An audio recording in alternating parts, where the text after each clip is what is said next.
Dans un bureau luxueux, Paul Kagame, Juvénal Habyarimana et Cyprienne Ntariamira sont assis à une table en acajou. Une lumière douce remplit la pièce, soulignant la tension dans l'air. Kagame expose avec assurance les détails du plan drainage. Le sort des nations pèse lourdement dans le bureau opulent.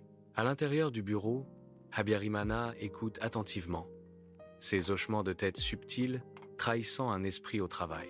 Ntariamira est assis en face de lui, son visage sombre, une gêne visible voilant ses traits. Le poids des mots non dits pèse lourdement dans l'air, un prélude silencieux aux décisions. La tension remplit la pièce alors que chaque homme navigue dans l'équilibre délicat du pouvoir et de l'inquiétude. Un léger changement dans l'expression de Habyarimana suggère les calculs derrière son regard attentif. À l'intérieur du bureau, Kagame explique le plan, son expression intense et ses gestes délibérés captivant l'attention. Kagame détaille l'infiltration des jeunes formés au Zaïre, chaque mot étant précis et calculé. Son regard perçant, Kagame parle avec conviction, révélant la profondeur de l'opération.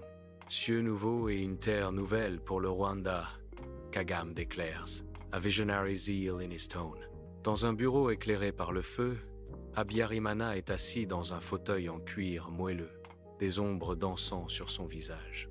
Il se penche en avant, ses yeux brillent d'astuce, alors qu'il s'apprête à dévoiler sa stratégie. Sa voix baisse d'un ton conspirateur, un plan se formant dans la lumière vacillante. Le Congo est un coureur qui tombe, affirme Habyarimana, son regard se durcissant avec ambition. Il détaille, la lueur du feu projetant des ombres dansantes qui soulignent ces mots. Et nous devons profiter de la guerre pour placer un vassal à sa tête, conclut-il. Kagame est assis dans un bureau opulent, entouré d'objets d'art coûteux. Il se penche en avant, les yeux brillants, d'une intensité prédatrice. Le bureau en acajou reflète la faible lumière, soulignant son expression calculatrice. La voix de Kagame perce le silence, révélant une sombre stratégie. Je révèle l'utilisation de prostituées professionnelles formées aux techniques du Kama Sutra pour briser l'esprit de l'homme congolais.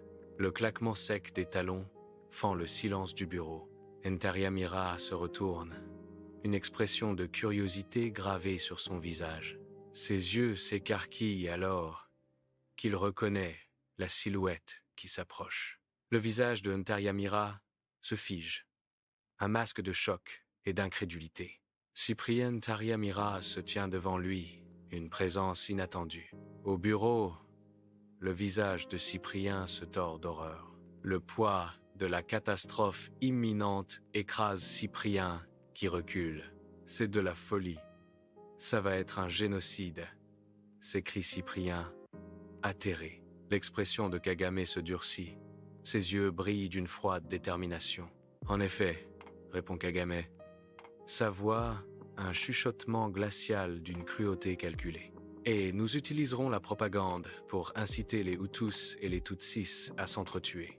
Au bureau, Cyprien est consumé par la fureur. Son visage se tordit de rage. Cyprien peut à peine se contenir. Il s'oppose avec véhémence au projet d'exploiter les richesses du Congo. Le projet d'installer des élites dans l'est du Congo suscite son indignation. À l'intérieur du bureau, la fureur d'Habyarimana éclate, sa main frappant le bureau avec une force violente. Ses yeux brillent d'un mélange de colère et d'anxiété croissante. Le poids des retombées potentielles du plan s'abat sur lui. Il est aux prises avec la peur des conséquences en cascade. Une tempête d'inquiétude obscurcit son visage. La pièce est lourde du fardeau de sa décision. Kagame est assis à un bureau en acajou poli, des papiers empilés proprement, son expression impénétrable. Son regard est fixe, inébranlable, comme s'il méditait de profondes décisions. Les ombres dansent sur son visage, suggérant l'obscurité intérieure. Le génocide permettra à nos élites d'occuper l'est du Congo, dit Kagame, sa voix empreinte d'une détermination glaçante. À l'intérieur du bureau, la tension monte alors qu'Habyarimana se tient debout, le visage contorsionné par la fureur. Sa voix se brise avec un cri primal, brisant le silence de la pièce satanique. Le poids de ces mots est lourd, chaque syllabe étant empreinte de crainte et d'incrédulité. Soudain, sa colère se transforme en horreur alors que la réalité s'abat sur lui. Son corps chancelle et il s'effondre lourdement dans sa chaise, accablé par la révélation. Dans la pièce, faiblement éclairée, son visage est un masque de choc et de désespoir. À l'intérieur du bureau, la tension est palpable alors que le visage de Cyprien se contorsionne de dégoût, le poids de leurs tâches sinistres pesant lourdement sur lui. Il lutte avec la décision. Son esprit s'efforce de trouver une issue à la catastrophe imminente. Sa voix, empreinte d'une pointe de désespoir, suggère une alternative audacieuse au génocide horrifiant. La pièce est plongée dans le silence, attendant la réponse à sa proposition audacieuse. Abiyarimana est assis dans son bureau, une image d'autorité posée, un sourire dansant sur ses lèvres, alors qu'il planifie sa prochaine action. Son bureau, un sanctuaire de pouvoir, reflète son ambition et son contrôle. Avec des mots soigneusement choisis, il expose sa stratégie, chaque syllabe étant mesurée et délibérée. « Je suis sûr que Kagame gagnera le cœur des habitants », dit-il avec assurance, son regard ne faiblissant pas. « En fournissant des emplois et des logements au Rwanda », ajoute-t-il, brossant une vision de prospérité sous son commandement. Dans son bureau, Abiyarimana est assis. Un sourire subtil dansant sur ses lèvres alors qu'il observe son domaine. Ses yeux brillent d'amusement, une pointe de ruse dans leur profondeur. Il fait un geste de la main, un geste théâtral pour ces mots. « La Charte des Nations Unies, commence-t-il, d'une voix douce et assurée, servira de parasol, déclare-t-il, une sombre ironie teignant son ton, et protège contre les attaques en provenance du Congo, conclut Abiyarimana, une promesse glaçante dans ses yeux. À l'intérieur du bureau, la détermination glaçante de Kagame remplit la pièce.